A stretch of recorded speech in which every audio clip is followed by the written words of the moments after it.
La bête représente Babylone. Introduction. Le chapitre 13 de l'Apocalypse de Jean présente une vision troublante, une bête sauvage qui monte de la mer, dotée de 7 têtes et de 10 cornes. Depuis les premiers siècles du christianisme, cette figure a suscité d'innombrables interprétations. Dans cet essai, nous proposons une lecture personnelle qui identifie la bête non pas à un individu ou à un empire particulier, mais à l'incarnation d'une pensée, d'un système spirituel et politique que l'Écriture nomme Babylone. Cette pensée babylonienne, inaugurée par le roi de Babylone dans l'Ancien Testament, se perpétue à travers les grandes puissances mondiales successives. La bête d'Apocalypse 13 ans n'est la synthèse et le aboutissement. Nous examinerons d'abord la description littérale de la bête et son lien symbolique avec Babylone. Puis nous suivrons la succession des 7 têtes, en montrant comment chaque puissance mondiale a hérité et transmis la même logique de domination.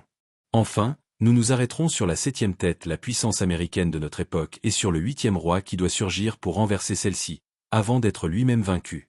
Tout le drame se joue autour de Jérusalem, centre géographique et spirituel du conflit final.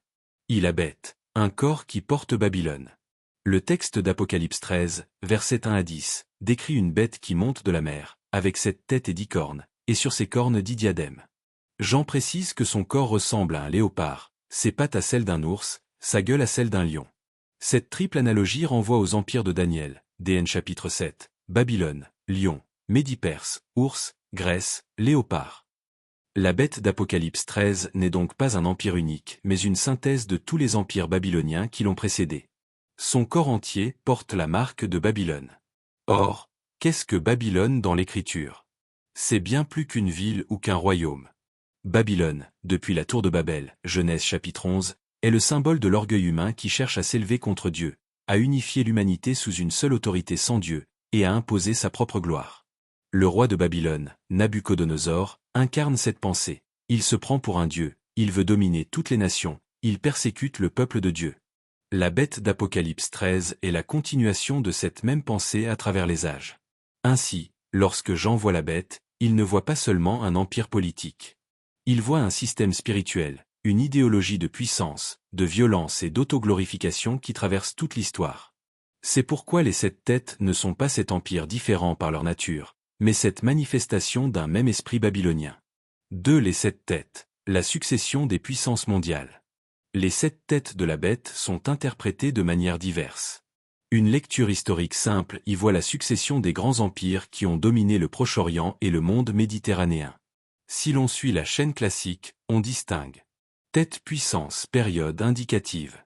1e Égypte environ 1500 à 600 avant Jésus. Tête puissance période indicative. 2e Assyrie environ 900 à 612 avant Jésus. 3e Babylone 612 à 539 avant Jésus. Tête puissance période indicative. 4e Mède-Perse 539 à 331 avant Jésus. 5e Grèce 331 à 146 avant Jésus. Tête puissance période indicative. 6e Rome 146 avant Jésus 476 après Jésus. 7e États-Unis d'Amérique 1776 aujourd'hui. Chacune de ces puissances a vaincu la précédente, perpétuant ainsi la logique de violence et de domination babylonienne. La Perse a vaincu Babylone, la Grèce a vaincu la Perse, Rome a vaincu la Grèce. Chaque victoire s'accompagne de destruction, de déportation, d'oppression. La bête est violente parce que la pensée babylonienne est violente, elle ne connaît que la force et la conquête. Cette succession n'est pas seulement historique. Elle est aussi prophétique. Jean écrit pour son temps, mais il voit aussi l'avenir. La 7e tête, la puissance mondiale américaine, est celle qui domine notre époque. Elle porte une corne particulière, qui représente un roi, un chef doté d'un mandat.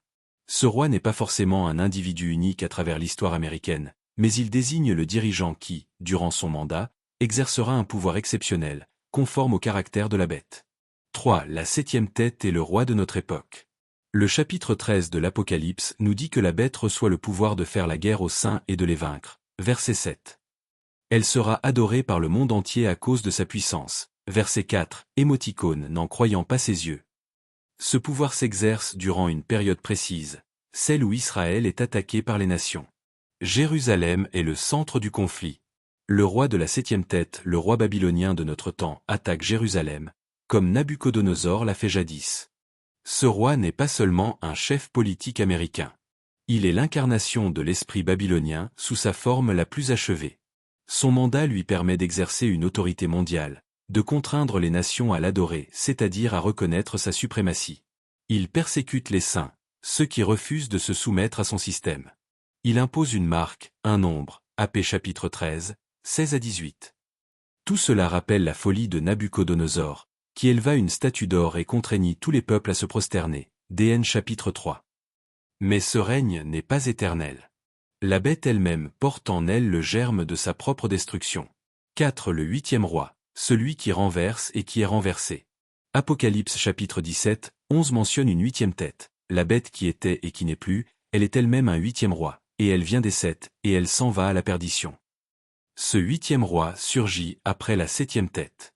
Il renverse la puissance américaine, mais il poursuit la même logique babylonienne. Lui aussi attaque Jérusalem.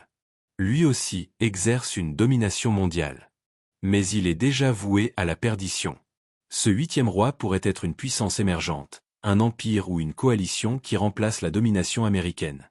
Il pourrait aussi être un chef qui unifie plusieurs nations autour de lui. L'Écriture ne donne pas de nom, mais elle décrit son destin. Il va à la perdition. La pensée babylonienne, après avoir traversé cet empire, atteint son sommet dans le huitième, puis elle s'effondre définitivement. Jérusalem reste le centre de toute cette guerre. C'est autour de Jérusalem que les rois s'affrontent. C'est là que le peuple de Dieu est attaqué. C'est là que la bête fait son œuvre. Et c'est là, finalement, que le jugement de Dieu s'abattra sur Babylone. V. Jérusalem, centre du conflit et clé de la prophétie. Dans toute la Bible, Jérusalem est la ville que Dieu a choisie pour y établir son nom. C'est aussi la ville que les ennemis de Dieu attaquent. Babylone, sous Nabuchodonosor, a détruit Jérusalem et emmené le peuple en exil. La bête d'Apocalypse 13 continue cette œuvre. Elle attaque les saints, mais elle attaque aussi Jérusalem comme ville et comme symbole. Il semble bien, à la lecture du texte, que Jérusalem soit le centre géographique de la guerre finale. Les nations s'assemblent contre elle, ZA chapitre 14 verset 2, AP chapitre 16, versets 14 à 16. La bête et le huitième roi l'attaquent. Mais c'est aussi là que le Seigneur interviendra pour sauver son peuple. La chute de Babylone et la libération de Jérusalem sont les deux faces d'une même prophétie. Cette lecture personnelle ne prétend pas épuiser le sens d'Apocalypse 13.